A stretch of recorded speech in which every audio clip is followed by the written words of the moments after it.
Have you ever walked into a room where every head turned toward you? Not because you shined, but because they were waiting for you to stumble? Have you ever stood in the middle of a crowd, knowing you weren't welcome, yet realizing there was no escape except to take a deep breath and keep your back straight? That was the moment Naomi, the daughter of a black CEO, stepped into the most prestigious ballet school in the city. The light from crystal chandeliers poured down, glinting off rows of brand new shoes polished bright as snow. And Naomi wore only an old faded pair, the heel slightly cracked. The giggles came, soft but sharp enough to cut. A little girl daring to enter a place never meant for someone like her. And yet, right there, in the very place where people waited for Naomi to fail, she lit a spark of defiance. That talent, determination, and pride could break through every wall of prejudice. Naomi didn't come to be anyone's backdrop. She came to remind the entire room that art has no color, and that even worn-out shoes can rewrite the rules of the game. This story won't just make you angry at cruelty, it will make you smile when you see the twist no one expected. Because sometimes, the one mocked today becomes the very person who makes the whole room rise to its feet tomorrow. And sometimes, silence itself is the sharpest weapon. If you believe stories like this deserve to be heard, hit like, share, subscribe, and ring the bell. Every click is another voice against the injustice too often hidden in plain sight. And now, let's take one step back to see more clearly. Those old shoes carried Naomi into a glittering room, a room lit to extinguish her, but in the end, it became the very stage where she burned brightest. Naomi stood before the towering doors of the prestigious Ballet Academy, her breath quick and shallow, as if the whole world had been pressed into her chest. The doors swung open, and the space inside burst to life under the glow of crystal chandeliers. The high, gleaming ceiling seemed to lean down, scrutinizing every step she took. Heels clicked against the floor, gowns swept across polished wood, every detail of the grand hall radiating luxury, exclusivity, and a whispered message. This place belonged only to a chosen few. The other girls entered, wrapped in soft fur coats, giggling in the embrace of their parents. In their hands they carried brand new ballet shoes, supple leather gleaming beneath the light like gems. Naomi glanced down at hers. They were worn, faded brown, the heel cracked, seams fraying as if they carried the memory of every grueling rehearsal. To her, they were familiar companions, the shoes that had walked her whole journey. To the eyes darting toward her, they were nothing but a joke. A voice rang out from a group of students near the staircase. "Oh my God! Is this a ballet school or a museum?" The words had barely left the girl's lips before the group erupted in laughter, the sound rippling like waves. Some parents turned, smirking faintly, as if they had been handed a little bonus entertainment for the morning.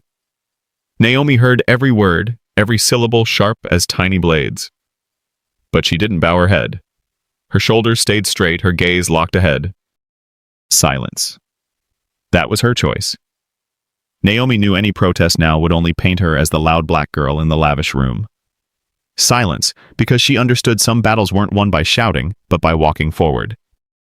A few students whispered, half mocking, half scornful, "Who shows up in shoes like that to an audition? She probably doesn't even know the standards here." The whispers spread like ink bleeding across a white page. Naomi heard it all, but her eyes never wavered.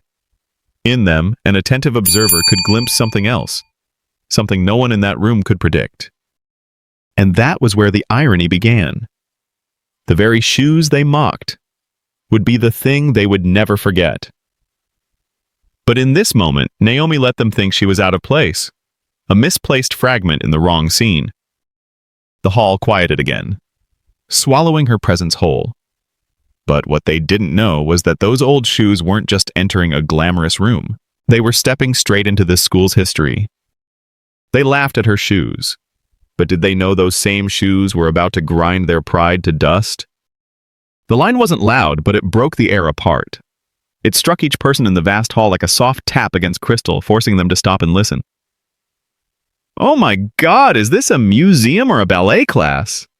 The biting remark bounced off polished wood, echoed into the air and dissolved into a chorus of laughter spreading everywhere.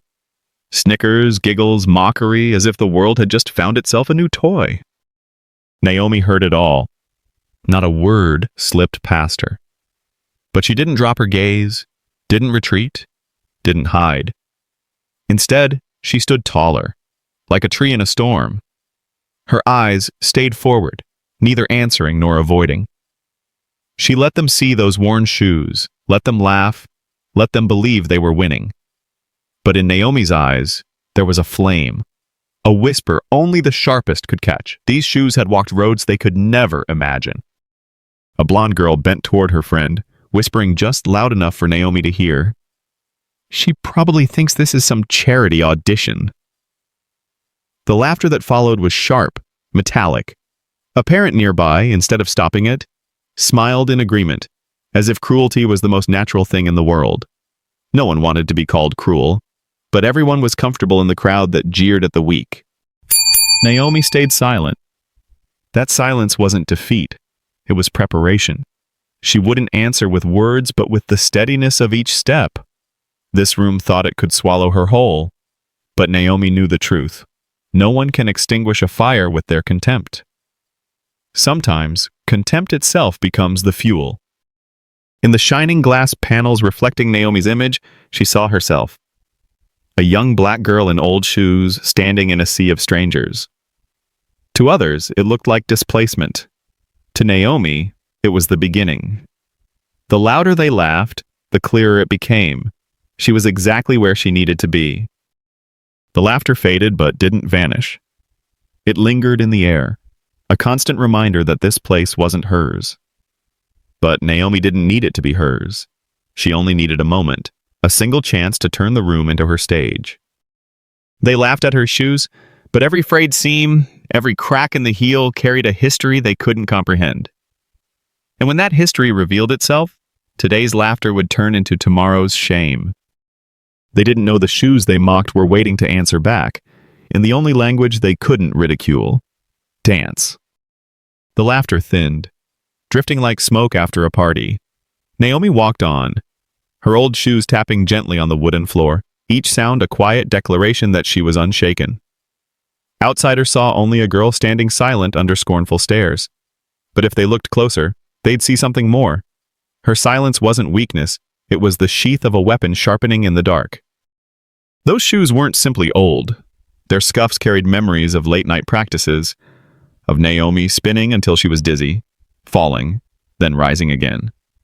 The cracked heel had endured the weight of a small but unyielding body that refused to quit even when the floor burned underfoot. And the frayed seams weren't signs of ruin. They were proof of endurance, of a pair of shoes lasting longer than anyone's doubt. Naomi knew there was no need to explain. Words would only make them laugh louder, call it an excuse. But truth written in sweat requires no explanation. She chose to let the shoes speak for her when the moment was right. Her silence unsettled some of the parents. They waited for anger, a glare, a snapped retort. But all they got was a little girl standing tall in her old shoes. There was a strange power in that stillness, a quiet defiance, as if she was saying, "Go ahead, laugh. I'll answer in a language you can't imitate." Under the chandeliers, Naomi was a small dark point in a sea of brilliance. But that small point drew every eye. No one knew why, but they couldn't look away. Something about those shoes repelled and compelled them at once, like a mystery yet to be revealed. Naomi drew a long breath and walked forward, neither fast nor slow, as if every step had already been decided. In that moment, the seed of an upheaval was planted. Small, unseen, but destined to break through. And when it did, the ones laughing would be the first to bow their heads. They saw old shoes. Naomi knew they were legacy. They thought her silence meant weakness. But her silence was the blade, sharpening, waiting for the right moment to slice through their pride. And when that moment came, today's laughter would remain only as proof of their blindness. The rehearsal studio blazed with light. Mirrors stretching wall to wall, reflecting dozens of bodies spinning, rising, extending, all merging into what seemed like a perfect tableau. The music pulsed through every move, turning the class into something more like a tense performance than a simple practice. The air was taut, like a violin string pulled too tight, ready to snap with the slightest touch. At the center of the room, Emma, her blonde hair in a neat bun, pleated skirt hugging her frame, spun into a pirouette, wobbled, nearly lost balance. But instantly the teacher's voice rang out, brimming with admiration. "Wonderful, such presence!" The praise landed like a bright note, striking every ear, sparking a ripple of approving laughter and applause. Naomi spun too. Her pirouette was steady, each turn matched to the music, her foot brushing the floor as lightly as air. But instead of praise, the teacher frowned, approached, lifted Naomi's hand, and said, "Your fingers aren't soft enough, lacking spirit." Every gaze in the room turned toward Naomi, not to learn from her, but to watch her be corrected. Naomi stood still, inhaled deeply. She knew her movement had been flawless, yet she gave a faint smile, half acceptance, half challenge. That smile unsettled some of the students, because it felt like a mirror held up to the room, reflecting the falseness in the air. The practice went on. Emma was praised for the posture of a Greek statue, while Naomi was told her form isn't ballerina enough. The entire class turned into a performance of favoritism, where the spotlight shone only on chosen faces, while others were forced into shadow. Naomi's skill was undeniable, yet she was pushed to the back row as if that was the place she belonged. Her eyes met the mirror. In it, she saw the class moving, Emma glowing in the light, and herself pushed to the margins. What Naomi saw wasn't just bias, it was a wall, an invisible wall. It had no shape, no name, but it blocked her every step. That wall didn't make Naomi cry. It made her laugh, inwardly, bitterly. A wall only works if you don't know how to climb. And for Naomi, every step she took was already building a ladder. When class ended, the others left with praise still echoing in their ears. Naomi sat, unlaced her old shoes, toes red and raw. But she didn't feel pain. She thought only of the day when these same fingers, the ones they kept correcting, would be what forced the entire room to rise to its feet. And in that silence, Naomi wondered, if the invisible wall were ever to break, who would be the first to bow their head to the truth? She stepped back to the center of the room, feet in perfect position, spine straight, eyes locked on her reflection, as if she were her own harshest critic. The music rose, she spun a pirouette. Each turn sharp, fluid, flawless. Her old shoes tapped the floor with a certainty that said, "I belong here." When she stopped, her balance held, chin lifted high, a performance without fault. But the teacher only pursed her lips, shook her head. Still lacking spirit, the words fell softly, like feathers, but crushed as heavily as stone, erasing all she had done. Naomi looked into the mirror, saw her image shine back, only for a voice to declare it worthless. Emma followed. Her turn faltered, swayed so badly she nearly fell. Yet instead of correction, the teacher clapped, smiling. Such presence. The class laughed along, as if they had witnessed true art. Naomi stayed silent, but a mocking laugh bloomed in her chest. Presence? Or privilege? The rehearsal continued like a play whose ending had been written long before. Naomi was called out again and again. Fingers too stiff, back not soft enough, doesn't fit the ballerina look. Each criticism small, polite, but sharp enough to carve a line between Naomi and the rest of the class. A boundary no one dared name, but everyone saw. Emma, by contrast, basked in endless praise. Like a Greek goddess. True artistic spirit. Empty words, repeated until clumsy steps sounded like brilliance. Anyone watching that day would have felt a sting in their chest. The injustice was raw, but it was dressed in sweet words, like poison stirred into honey. Naomi stood firm, eyes steady, but she etched every word, every gesture deep inside.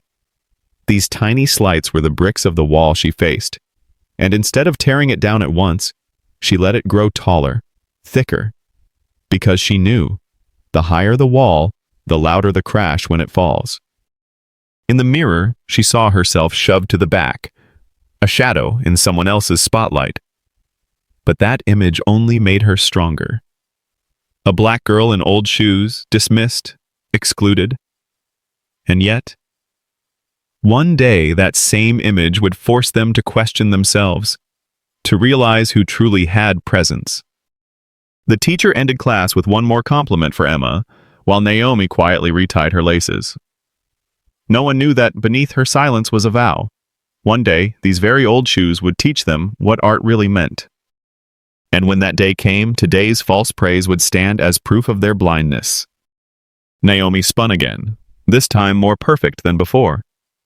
Every movement crisp, every transition under control. Yet again, the teacher tilted her head, lips tight, as if searching for a flaw to invent. "Still no spirit," she said slowly, like an unshakable truth. Naomi heard it again, but now the truth glared at her. What they criticized wasn't her fingers, her arms, her turns. What they criticized was her presence. And once she understood, her anger didn't blaze outward. It smoldered deep, steady, and enduring. Meanwhile, Emma stumbled badly, nearly crashing, and still the applause came. Such presence. The words repeated became a spell that excused every flaw. Naomi laughed inside, sharp and bitter. They could turn a fall into presence, and a flawless spin into lacking spirit. If that wasn't a cruel joke, what was? The mirrors reflected it all. Emma bathed in light, Naomi shrouded in shadow. Yet in that shadow, Naomi saw more clearly than anyone else. The invisible wall being built around her wasn't loud, wasn't brutal. It was smooth, polished, polite. A barrier disguised by compliments and critiques that looked harmless. Naomi swallowed her fury because she knew if she let it show, the room would pounce, pointing, "See? She's angry, undisciplined, unfit." They were waiting for that, and Naomi refused to give them the satisfaction. Instead, she wielded silence as her weapon, letting the injustice expose itself. Anyone watching would feel uneasy, not because Naomi failed, but because every gesture, every word revealed that she was being excluded for who she was. That truth was bitter, but necessary. It forced the question. If Naomi could be perfect and still be rejected, where was justice to be found? Naomi tied her laces, a thin smile flickering across her lips. She didn't need their belief now. She only needed to hold her calm until the day came when the very people in the spotlight would have no choice but to see her at center stage. And when that day arrived, they would realize the wall they built had only existed until she chose to walk through it. They thought they had locked Naomi out, but bitterly, they didn't see. The very door they tried to close would become the stage they could never ignore. In those first days, surrounded by sneers and mocking laughter, Naomi stumbled across something that seemed small but felt priceless. A friendly smile. It came from Lila, another black girl in the class. Quiet, often sitting in a corner with a small bag of candy always at hand. The day Naomi forgot her water, Lila silently offered her a sweet. It looked like nothing, but to Naomi it felt like a hand reaching out in the middle of a frozen sea. In the locker room, while the other girls chirped about their new dresses, Naomi and Lila whispered to each other. Fragments of conversation.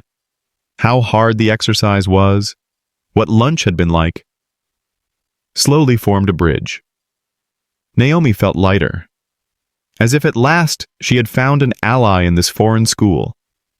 Someone who knew what it was to live under the microscope, to have every move judged just because of skin color. One afternoon, after class, Lila sat beside Naomi on the steps. The late sunlight stretched long across their faces. Lila shrugged, smiling softly. "Don't let them get to you. I know what that feels like." Naomi turned, caught the honesty in her eyes, and it was like finding a piece of herself reflected back. They shared a small smile, and in that moment, Naomi believed she wasn't alone. Lila's presence was like a narrow beam of light piercing the invisible wall Naomi faced. Where others only looked at her with suspicion, Lila spoke with plain normalcy. And sometimes it was that very ordinariness that held more strength than grand words of comfort.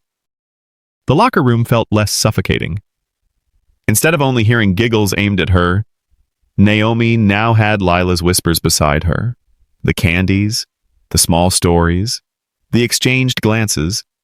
Together they wove a fragile thread, but one strong enough for Naomi to hold on to. Yet, just when Naomi believed she had found a foothold, the audience of this story already knows. In such a ruthless world, nothing is more fragile than trust, and nothing cuts deeper than a blade hidden in a smile. Naomi had no idea her supposed ally would soon turn into her betrayer, and the cut would not come from an open enemy, but from the place where her guard was lowest. Naomi remembers it clearly. The locker room that afternoon was quieter than usual. The rustle of fabric, the zip of bags opening and closing, the everyday rhythm. Naomi sat in the corner lacing her shoes, calmer because she thought she finally had someone on her side. Across the room, Lila tied her hair while chatting with Emma. At first, Naomi paid no attention. She thought it was just casual talk. Then Lila's voice dropped, deliberately low enough to sound private, but sharp enough to pierce Naomi's ear like a blade. Naomi's just trying to force her way in. You know how some people think just being here means they'll be accepted. The words weren't loud, weren't dramatic, weren't laced with hatred. They were sweet, casual. And for that very reason, they hurt more. Like a knife driven into her back in silence, leaving no visible wound, but burning all the same. Naomi froze. She didn't turn her head, didn't speak, only stared at the mirror before her. In the reflection, she saw herself tying her laces, and behind her, Lila smiling faintly at Emma. Just a small smile, but enough for Naomi to understand. That warm handshake had been nothing but a mask. The sting wasn't Emma's mockery.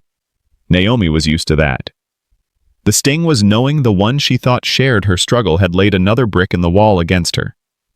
Betrayal from an enemy is just a punch. Betrayal from a friend, that's a wound that never heals. Naomi bit her lip. She wanted to laugh, but the laugh caught in her throat. A part of her wanted to scream, "You're just like me. Why lower yourself to please them?" But she knew speaking would only make her look weak, desperate to explain. And Naomi had sworn she would never give them her tears. In that moment, she realized something.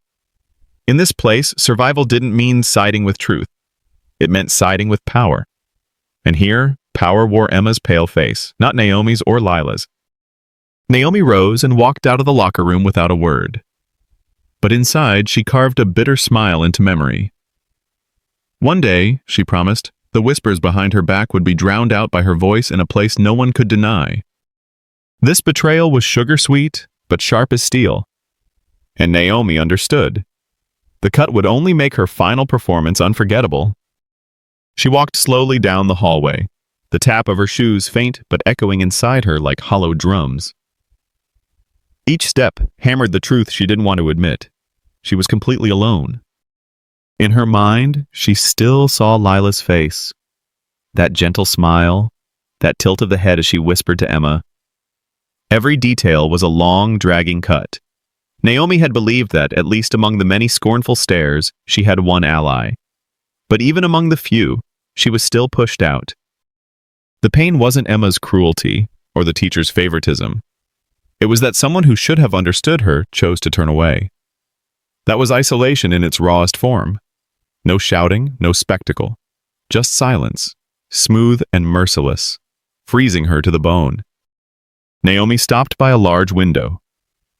Outside, the schoolyard stretched wide, sunlight washing over rows of trees. A group of students poured out laughing, chattering on their way to lunch. Their carefree voices rang bright. But Naomi felt trapped inside a glass box, able to see, able to hear, yet unseen herself. She touched the worn shoes in her bag. The scuffs reminded her of nights she practiced alone until she collapsed, of the times she rose again with no one cheering. Those shoes had never betrayed her.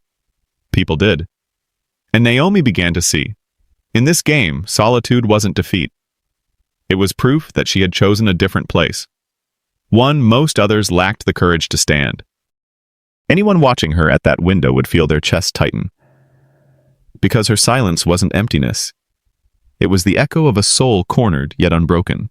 and silence, at times, is more suffocating than a scream. Naomi turned, walked away. No explanations, no backward glance. Each step became a vow. Today's betrayal would not bury her. It would become her weapon. The studio, the false praises, the mocking smiles, all of it pressed into a single trial.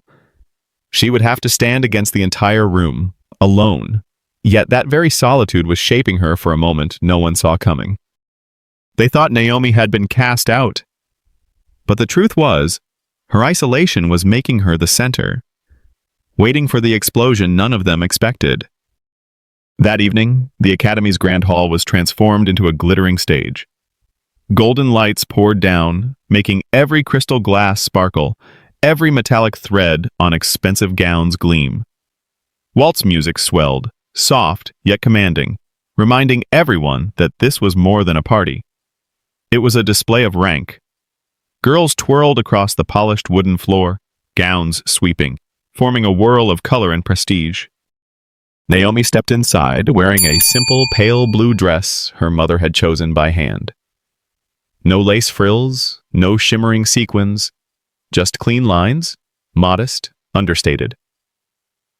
In that dazzling hall, her simplicity became a discordant note. A few glances swept over her, quickly turned away, accompanied by half-hidden, mocking smiles. Then Emma entered, in a white gown dusted with glitter, surrounded by a flock of friends chattering like peacocks. All eyes turned toward her, not because of talent, but because the shine of her dress alone tilted the room in her favor. A parent whispered, "Now that's the aura of a ballerina." Naomi heard it, and the word aura echoed in her mind. A word handed out like privilege, not earned through discipline. Naomi stood quietly in a corner, observing. The chandelier light reflected in the great mirror, framing her against the lively crowd. She didn't feel small, but she could not deny the gap. Here, gowns and grins outweighed skill and grit, and that bitter truth was celebrated openly. A few girls passed by, chins lifted, whispering just loud enough. "Look, Cinderella didn't even have time to transform." Laughter followed. Not loud, but sharp enough to cut. Naomi's lips curved faintly, not in joy, but in irony. A harmless comparison on the surface, yet laced with contempt. In their eyes, Cinderella would never have magic. Naomi raised a glass of orange juice, eyes peering through the golden liquid as though drawing strength from it. She knew she was different, and the room was watching that difference like a spectacle. But she also knew every eye that stared in ridicule tonight would have to witness something else tomorrow. Amid the glittering scene, Naomi did not blend into the crowd. She stood apart, simple but proud.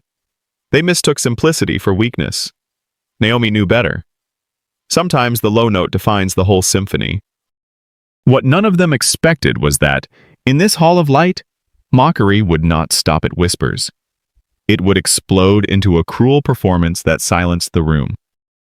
The music softened, as if giving way to another kind of theater, one that needed no stage, only a sneer and a sly smile. Emma stepped into the center, her white gown glittering, her smile sweet, but her eyes sharp as knives. The crowd hushed, not out of awe for talent, but because Emma had always been the center of attention. And then, suddenly, Emma spun. A pirouette, deliberately clumsy, wobbling like she was drunk. A second spin, more exaggerated, arms flailing. A third, she stomped, pretended to lose balance and pitched forward, arms wide like a puppet with broken strings. The hall erupted in laughter. It was loud, unrestrained, contagious. One group of students laughed, then another, until the sound swelled like an epidemic. Parents chuckled, some even nodded in satisfaction, as if finally given proof of what they always believed. That girl didn't belong here. Naomi stood in the corner, glass still in her hand. She watched Emma stumble across the floor, milking the laughter. And then Naomi saw it clearly. Emma was mocking her. Not mimicking every step exactly, but enough that no one could mistake it. That fake fall was no harmless gag. It was a public execution, a declaration. Naomi is a failure, and we have the right to laugh. Naomi's face burned, not with shame, but with rage held in check, like lava trapped under stone. She wanted to step out, to shout that this was humiliation, not art. But she knew one word now would brand her as the loud black girl causing trouble. So, once again, she chose silence. But silence was not surrender. In Naomi's eyes, a cold smile flickered, so faint only the perceptive could see. It was the smile of someone memorizing every detail, every face, saving it for a reply no one could deny. At that moment, Naomi was like an instrument silenced in the middle of a noisy song. They laughed, but her silence echoed louder. It made a few parents glance away, unsettled, because deep down they knew. This laughter wasn't just at Naomi's expense, it exposed their own complicity. Emma carried on, faking more clumsy spins, until the hall applauded as if watching brilliance. Naomi didn't clap. She set her glass down, breathed deep, cooling the heat inside, keeping only one promise. One day, under these very lights, she would answer with real dance. And when that day came, the ones laughing now would be the first to fall silent. Laughter still bounced off the high walls, echoing like a chorus of mockery. Emma stood center stage, hands on hips, bowing as if she had just delivered genius. The hall was giddy, pleased with itself, but in the shadowed corner, Naomi remained still, ignored, unseen. Yet in that moment, when everyone expected to see humiliation written across her face, Naomi's lips curved. Not sweet, not forced. A smile thin as a blade, light as a breeze, but sharp enough to pierce the air, stopping a few parents mid-breath. That smile carried layers. Disdain for the cheap parody, defiance toward the crowd, and a quiet confidence that her moment would come. It bent the laughter out of shape, like a melody played off key. Some blinked, uneasy, not understanding how a girl mocked so openly could smile so calmly. Naomi did not drop her gaze. She looked straight ahead, not at Emma, but at the room itself. Her eye said, "Laugh if you want. All you've done is expose yourselves."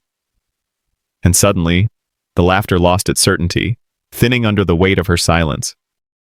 Emma, still smiling, shivered inside. This wasn't the reaction she wanted. She wanted Naomi's tears, her collapse, the tragic scene the room could laugh at. But Naomi denied her that gift. By staying composed, Naomi flipped the performance back. The real clown was Emma. One parent coughed, set down his glass, eyes shifting away. The laughter faltered, cut short. Because in Naomi's proud silence, everyone realized the truth. They had cheered on cruelty against a child, simply because she was different. Naomi swirled her glass of juice, letting the golden light ripple. She took a slow sip, then set it down, calm as though nothing had happened. Simple, but it landed like a slap without touching skin. In that room, Naomi had turned laughter into an indictment, without a word. And whether they admitted it or not, everyone knew silence sometimes weighs heavier than all excuses. What no one knew yet was that Naomi's thin smile was only the beginning, because she had decided, next time, she wouldn't only stay silent. Next time, she would make the entire hall rise for the dance they once mocked. The day of the solo exam drew near, and the entire academy seemed wrapped in tension. The hallways were unusually hushed. Footsteps hurried, faces painted heavier than usual. Everyone knew this wasn't just an exam. It was the ticket to a bigger stage, where reputation and opportunity were decided. Inside the dressing room, the air was thick as fog. Zippers hissed, fabrics rustled, whispers floated nervously, blending into a symphony of pressure. Naomi sat on a wooden chair at the far end, her hands trembling slightly, but her eyes burned with resolve. This was the moment she had been waiting for, the chance to answer every laugh, every sneer. She bent down, unzipped her bag. The instant the fabric opened, her heart dropped.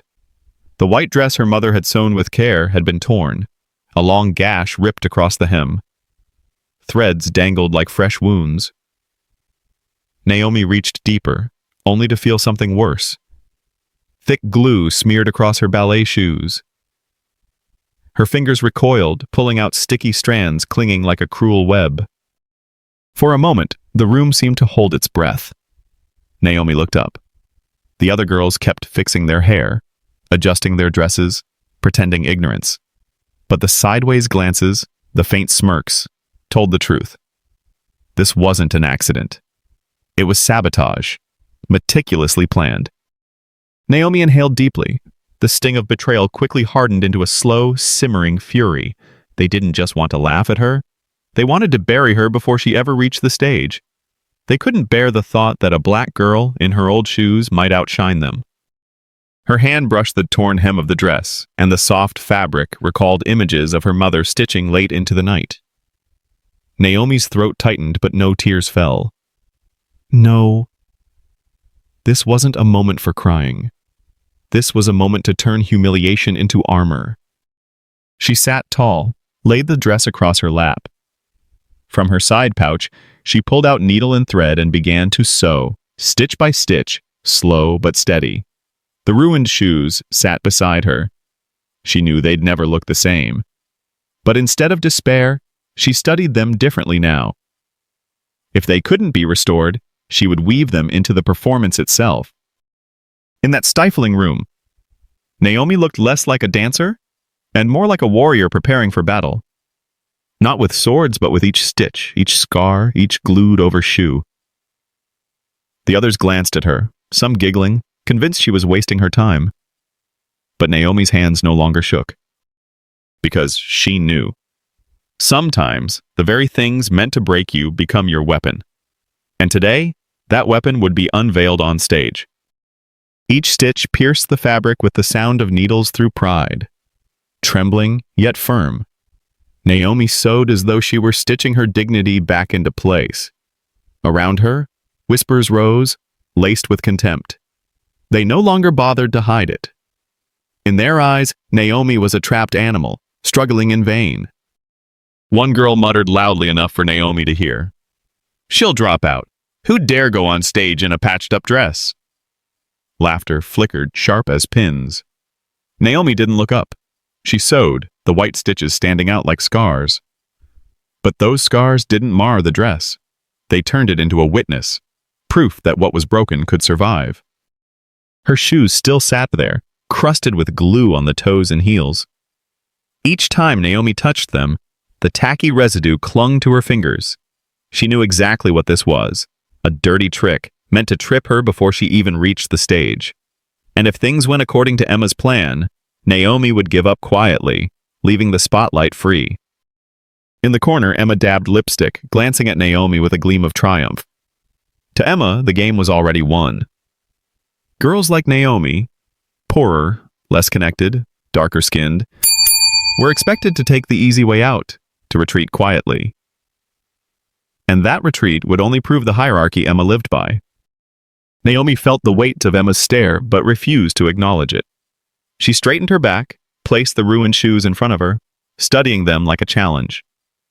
Then her lips curved, a thin smile, like thread drawn taut. She whispered to herself, "If they want me gone, then I have even more reason to appear." An audience, had they been present, would have burned with anger for her. This was no childish jealousy.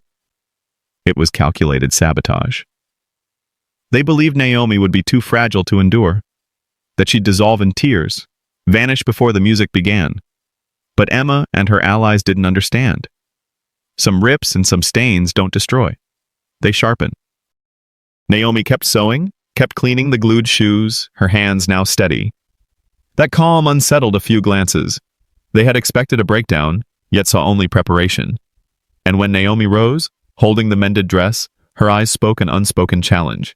"Wait, I will step out there, and I'll turn your trap into my stage." The dressing room still buzzed with rustling gowns, intentional giggles, but around Naomi there was silence, a separate sphere. She sat straight, sewing neat, deliberate stitches. No tears stained her face, only the scars of thread across fabric, strong and visible. The ruined shoes, too. She didn't throw them away or cry for justice. She took a cloth, wiped patiently, pulling away bits of hardened glue. Ugly patches remained, marks that wouldn't fade. But Naomi looked at them with new eyes. Those scars became proof. Someone had tried to erase her, yet she was still here, ready to dance. What truly unsettled them wasn't the ripped dress or the smeared shoes. It was Naomi's silence. Silence that didn't feel like surrender but like a pause in a symphony, taut, breathless, waiting for the crash of drums. That silence roared louder than any protest. Emma snickered with her friends, but every so often her eyes darted back at Naomi. She longed to see Naomi cry, to flee. But watching Naomi stitch calmly, clean steadily, then lay everything in place. Emma's smile faltered. Even she sensed something off. Naomi wasn't breaking. A few other girls noticed too. They had expected collapse. Instead, they saw composure. A black girl in glued shoes, sewing a ruined dress, sitting upright as if preparing for something greater than all of them. That silence was no weakness. It was a warning. An audience would have felt the same suffocating tension. They would know. When someone doesn't cry or plead, but sits in silence, it often means something bigger is coming. Naomi folded the mended dress, set down the clean shoes, and straightened. Her eyes no longer held pain or bitterness, only a cold light of resolve. She didn't need to accuse or beg. With one performance, she would turn their trap into their shame. And the question now, suspended in the heavy air, was the one everyone dreaded. When Naomi stepped onto that stage, what language would her silence speak? The music began, and each contestant walked onto the stage like a wind-up doll. White dresses flared, feet rose on point, arms stretched gracefully. Everything executed so precisely it felt copied straight from a manual. The auditorium was silent. Not out of awe, but because the sterile perfection drained the air of feeling. The first girl spun 3 pirouettes and landed flawlessly. A judge nodded faintly, scribbling a few lines without expression. The next stepped forward, her face heavily made up, gestures fluid, but her eyes hollow. The audience looked on, then offered polite, tepid applause, as if following ritual. No one dared clap longer. No one was truly moved. Emma entered, confidence in her stride, a glittering white dress catching every light. Every step seemed rehearsed for the spotlight. She danced through familiar movements, smooth but lifeless. When she finished, one judge murmured, "Poise." The 2 syllables rippled through the room, drawing smiles of agreement. Yet in a few eyes, unease flickered. They sensed it. Perfection, strangely enough, left no echo. From the waiting seats, Naomi watched, hands resting on her mended dress. She studied each dancer with steady eyes. They were all flawless. And yet their beauty resembled cold statues, breathless, heartbeatless. And Naomi realized that was the crack in the wall. In their obsession with flawless appearance, they had forgotten the soul of art. A thin smile flickered across her lips. They could crown Emma with poise, but Naomi knew. That poise was as fragile as paint on a statue. One touch of something real, and the surface would crack. More dancers followed, still beautiful, still precise, still hollow. With every nod from the judges, Naomi felt her own clarity sharpen. This stage wasn't built to replicate what had already been done. This was where she would force the room to inhale deeply, for the first time all night. When her name was called, whispers rippled through the rows. Some lifted their brows, curious to see what the girl with the old shoes could manage. Others smirked, certain this would be free entertainment. But inside Naomi, silence settled. Not empty silence, but the silence of a string about to break into its highest note. Because after a lineup of perfect soulless dancers, the room was starving for a jolt, and Naomi knew she was the one who would breathe life into that void. As her name echoed again, a hush fell, eyes fixed on her, not expecting brilliance but anticipating collapse. They remembered the old shoes, the mocking whispers, Emma's staged stumble at the ball. The crowd leaned forward with cruel eagerness, ready to watch her fail, ready to sigh with relief that fairness had been preserved. Naomi stepped out, spine straight, gaze calm. The spotlight poured down, revealing the stitched seams of her dress, the glue stains on her shoes. She hadn't hidden them. She carried them into the light. A few muffled chuckles escaped from the back rows, payment for their patience as they awaited her fall. The music swelled. Naomi lifted her leg, took her first step. A sharp click rang out, not the soft glide of satin, but a dry, clipped sound. The hall stiffened. A few laughed under their breath. But Naomi didn't stop. She spun a pirouette. Again the shoes struck the floor, this time in rhythm, syncing with the bass drum. The glued shoes, instead of betraying her, created a new sound, sharp, clean, steady. Naomi began to shape it into a second instrument. With every lift, every stomp, the wooden stage answered with a sure, resonant beat. The same audience that had chuckled now fell silent, because they couldn't call it a mistake. It matched the music. It had soul. Naomi danced, not as a replica of rigid codes, but as a declaration in motion. Her arms soared, her eyes blazed. Her movements weren't only precise, they were alive. Every strike of those ruined shoes was a counterpunch, hammering against the crowd's hunger for her failure. From the front row, Emma's smile drained. What she saw wasn't Naomi as the outcast, but Naomi transforming sabotage into art. Sweat gathered on Emma's brow, not from dancing, but from watching her pedestal tremble. Naomi spun again, landed, the shoes pounding out a relentless rhythm that filled the room. No coughs, no laughter. Only the cadence of her steps, ringing in ears, thudding in chests. At first, the crowd had leaned in to see her stumble. Now, they held their breath, afraid to miss a single beat. They realized what they were witnessing. The flaw had become the feature. And in that instant, the invisible wall quivered. What could be more ironic? The very shoes branded as proof of failure had turned Naomi into the center of the stage. And the question shifted. Who exactly was being exposed? The music swelled, fusing with the beat of her shoes into something the hall had never heard. The glue-stained thuds echoed like drums from the earth. Each step was no longer just ballet, but a hammer-stroke against the wall that had barred her way. The auditorium froze. They had come prepared to laugh, to watch a girl crumble.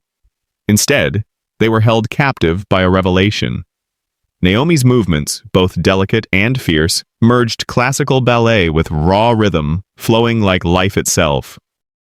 The spotlight gleamed as she spun, her mended dress flashing seams like scars stitched into fabric. But instead of hiding them, she displayed them. They became part of her story. The dress was no costume. It was testimony, proof that wounds can be reshaped into art. Naomi felt every gaze locked on her. And this time, they weren't mocking. They were stunned, powerless to deny that what was meant to erase her had become her rebirth. Emma clenched her hands, nails digging into skin. Every strike of Naomi's shoes mocked her scheme. Every spin exposed her fear. The joke Emma staged had become music, and the girl she sought to humiliate was leading the entire hall to her rhythm. Naomi landed her final step, exhaling slowly. Silence pressed in, thick and absolute. In that moment, she hadn't just danced. She had claimed the stage as a proclamation. Sabotage cannot destroy her. Wounds can ignite into flame. Then, like a dam breaking, the audience erupted. Applause thundered, loud, unrestrained. Not polite claps, but raw ovation from the chest, from the heart. They weren't praising skill alone. They were surrendering to truth. Naomi had turned a trap into a weapon. They might forget the polished routines of every other dancer, but they would never forget this. A girl in patched dress and glue-stained shoes, spinning, standing tall, and transforming cruelty into art. And within the roar of applause, a question reverberated back toward those who had cut the dress and smeared the shoes. Who exactly had been exposed tonight? Naomi landed her final step, her body holding firm, chin lifted high. The spotlight wrapped around her as the music screeched to a halt like brakes slammed in the middle of a highway. The stage froze. And then, silence. A silence so thick it pressed against the skin, so suffocating you could almost hear a pin drop. No applause, no praise, Only stares. Wide eyes, lips parted but wordless. This room, accustomed to cold perfection, now stood before something outside the script. They didn't know what to call it. Dance? Not quite. It felt more like a declaration. Gentle, yet fierce, it shook their hearts while their mouths lagged behind, stunned into muteness. Naomi stood in the center of that circle of silence, neither bowing nor retreating. She let the hush stretch on, forcing everyone to hear their own heartbeat thundering. In the light, her glue-stained shoes glimmered strangely, unerasable scars. Her patched dress, stitches glaring under the spotlight, laid bare the sabotage she had endured. And that honesty, rather than weakening her, turned the performance into a silent indictment. In the front row, a young spectator's hands trembled, wanting to clap but too afraid to break the spell. A parent inhaled sharply, then stayed still, unsure whether to admire or feel ashamed. Emma, among the contestants, sat stiff, unblinking. This silence wasn't dismissal. It was proof Naomi had just shattered their expectations, knocking the room off its rhythm. Naomi gazed outward, serene, almost regal. Deep down, she knew silence carried more weight than applause ever could. It meant they were stunned, that ordinary language couldn't contain what they'd just witnessed. The tension itself became a question. Who would break it? Who had the courage to admit they'd just seen a victory, not a mistake? Naomi didn't need to speak. Her stillness was enough, and the audience, strung taut like a violin about to snap, began to realize. Sometimes silence is the loudest roar. But what they didn't know was that the silence was only the prelude. The eruption was seconds away. The pause stretched on, the whole hall dangling on a thread, one breath away from snapping. Naomi stood, calm, eyes blazing under the lights, and then the unthinkable happened. One of the judges, a man who had sat expressionless through every routine that night, shoved his chair back and stood. The screech of wood against floor cracked through the air like a whip. He raised his hands and clapped. Once, then again, sharp, decisive, cutting into the hush like a starter's pistol. The hall jolted. Faces whipped toward one another in disbelief, and then, like waking from a spell, more hands joined in. Applause spread, gathering speed, crashing like waves against the shore. Those who hesitated were swept along. Within seconds, the entire room was on its feet. Thunderous clapping rose. Not polite, not rehearsed, but an uncontrollable surge. Naomi didn't bow immediately. She let the ovation crash over her, let every clap ricochet off the floor, the walls, the very people who had bet on her fall. The spotlight no longer lit a fragile contestant. It illuminated someone who had just redefined the meaning of the competition. Emma sat frozen in the front row, her face flushed crimson, hands twisting her gown until the fabric wrinkled. Every clap was a slap against her pride. The same crowd that once laughed at her mocking performance was now applauding Naomi. The room had shifted, and Emma knew she was no longer the center. A few parents whispered, "That girl, she's different." But this time, unlike their earlier jeers, their words carried reluctant respect. They began to understand. Difference was no longer something to mock. It was something they had no choice but to respect. Naomi bowed, slowly, with dignity. And when she lifted her head, the applause swelled louder, as though the entire room wanted to confess its error. For anyone watching, the irony cut deep. Only days ago, Naomi had been a joke, a name whispered in derision, and now, in the very same hall, she was the one forcing them to their feet. But the applause wasn't just for Naomi. It was, inadvertently, a verdict against those who tore her dress, who glued her shoes, and most of all, against Emma. Hidden in the ovation was a truth no one could deny. They wanted Naomi to fall. Instead, they were the ones bowing their heads. And what Naomi was about to do next would deepen that humiliation even further. The ovation swelled like a tide, refusing to recede. Naomi stepped off the stage, her heart still beating to the rhythm of the music. But what met her wasn't calm relief. It was a scene so absurd it almost begged to be laughed at. Faces that once turned away, lips that once curled in ridicule, now rushed toward her. A girl in a pink lace dress, the same one who had sneered Cinderella without magic, grabbed Naomi's hand, gushing, "You're the fresh breath of ballet." A parent who once nodded proudly at Emma's routine now nodded just as proudly at Naomi, without a trace of shame. This one has real poise. The phrase, real poise, recycled again, redirected as if it were a magic charm. What had been Emma's crown was now placed firmly on Naomi's head. To anyone watching closely, the hypocrisy was glaring. The very people who had sneered were now elbowing each other for a place beside her glow. Emma sat apart, her face blazing red, unable to force her way into the crowd circling Naomi. Every compliment tossed at Naomi only carved Emma's humiliation deeper. The scene itself was a crooked mirror, reflecting back the bitter truth.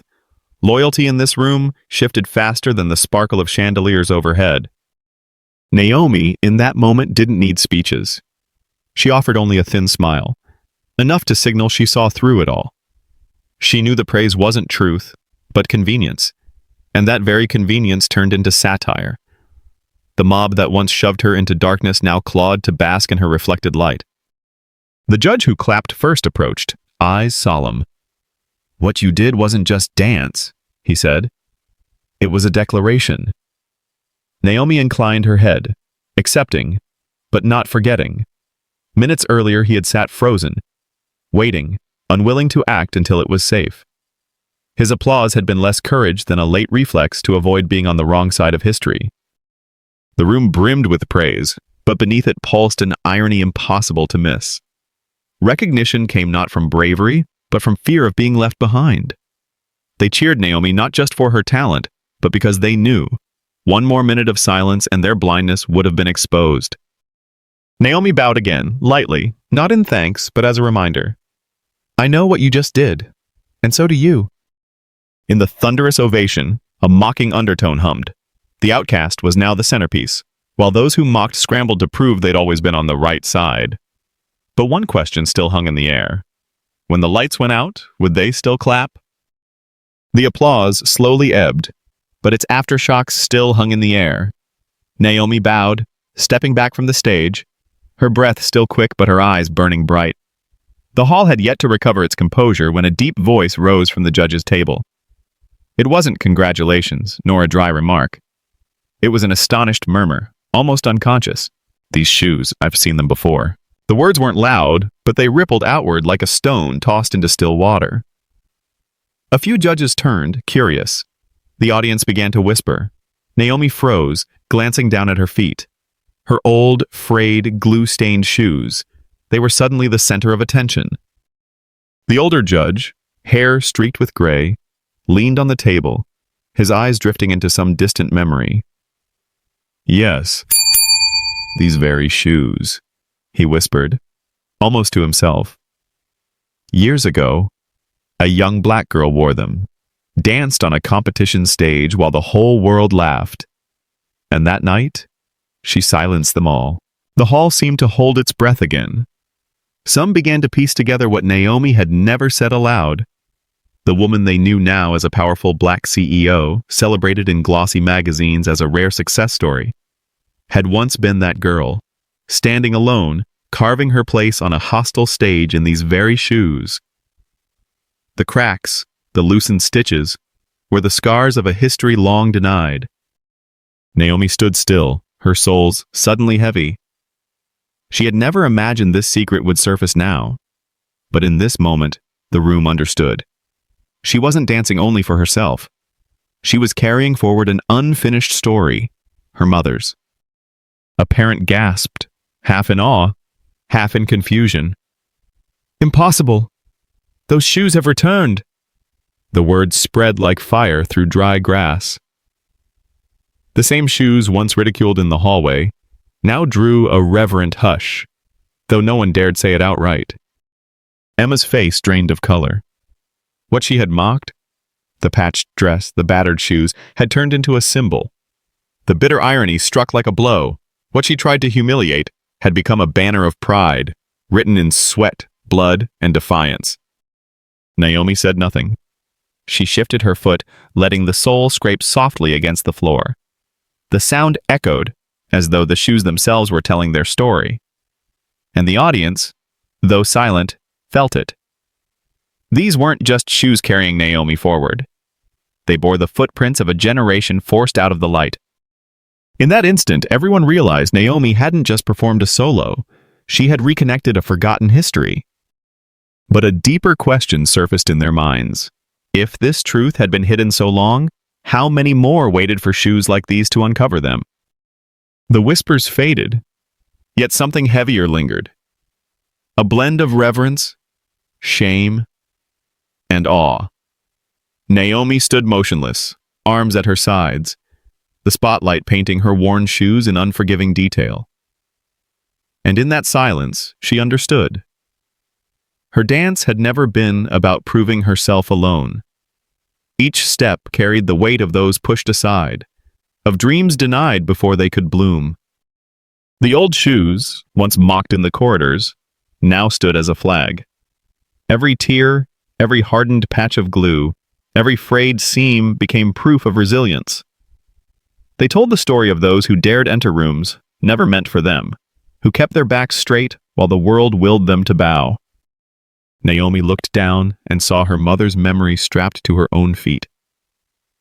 Each turn she had just spun was an extension of nights her mother practiced alone, when no one believed a black girl could own a stage. And now Naomi had carried that flame into the light, ignited by her own body. The audience, bound by silence, began to grasp it. A parent lowered their head, unable to look forward. A student bit their lip, torn with unease, wondering how many times they themselves had repeated cruelties like the ones Naomi had exposed. Even the judges, long accustomed to defining standards from above, felt their chairs suddenly heavy, as if forced to admit they no longer dictated what counted as art. Emma sat frozen, her heart hammering. She had mocked Naomi, laughed at the shoes, fueled the chorus that branded them as symbols of inferiority. And now those same shoes blazed taller than any spotlight ever cast on her. The bitterest irony, what Emma used to degrade Naomi had risen as a proud flag in her face. Naomi didn't speak. She didn't need to. Her presence, her mother's shoes, and the performance itself were louder than any defense. In that moment, her silence was heavier than applause, because it forced the whole room to confront itself. The hall felt like it was bracing for something larger to break free, and indeed this moment wasn't closing a performance, it was opening a declaration. Art isn't just entertainment, it is remembrance. The unspoken question clung to the air. If a pair of torn shoes could become a banner, how many other emblems lay hidden in what they had dismissed? Applause dwindled, but the atmosphere never returned to normal. It stayed thick, suspended between restless eyes. Naomi stood unmoving, her silence a giant mirror, forcing each person to see themselves. And in the tightness of their faces, a question pulsed unvoiced. How many talents had been extinguished at the door? Not for lack of skill, but for lacking new shoes, for wearing the wrong skin? How many dreams crushed in silence before they could shine like Naomi had tonight? One judge clenched his pen, staring down at the blank page before him. He had scored hundreds of dancers, but suddenly his numbers, his notes, felt empty. He wondered, how many Naomis had been erased before they even reached this stage? How many black talents vanished, not for lack of brilliance, but because an invisible wall never fell? Emma sat stiff, her face still flushed, but this time not with anger. It was the cold sting of realization. Every attempt to humiliate Naomi had not only failed, but revealed her own pettiness. She understood then. The day would come when her jeers stood as evidence against her, while Naomi, with her ragged shoes, would be remembered as an icon. Naomi drew in a quiet breath, her gaze stretching beyond the auditorium walls, reaching toward unseen faces. She danced for them, for those stopped at the doorway, for those never called by name, for dreams strangled before they formed. And most of all, for those yet to come, who would step into these rooms without ever needing to hide their old shoes. The entire hall felt accused, not by shouted words, but by Naomi's proud silence. Her victory wasn't just personal. She had turned her performance into a haunting reminder, How many times had history been rewritten because jeers drowned out talent? The audience filed out, gowns glittering, shoes polished. But in their hearts, something heavy lingered. They would speak of Naomi, yes, but always with a pause. A pause no one could fill, because it carried the question all had heard, but none dared answer. How many more times would the next generation be forced to flip the script with defiant silence before fairness became the norm? Naomi turned, her worn shoes striking the floor with a firm, steady rhythm. Familiar, yet different. Not just closing a performance, but opening a new chapter for those who would follow in her steps. And the hall, though silent, still trembled with that lingering question. If this story touched your heart, make sure to like, share, and subscribe. Every click helps us bring more powerful stories of empathy, justice, and silent strength to life. Your support is what fuels this journey. Let's keep standing together and rising higher, one story at a time. Stay safe and inspired.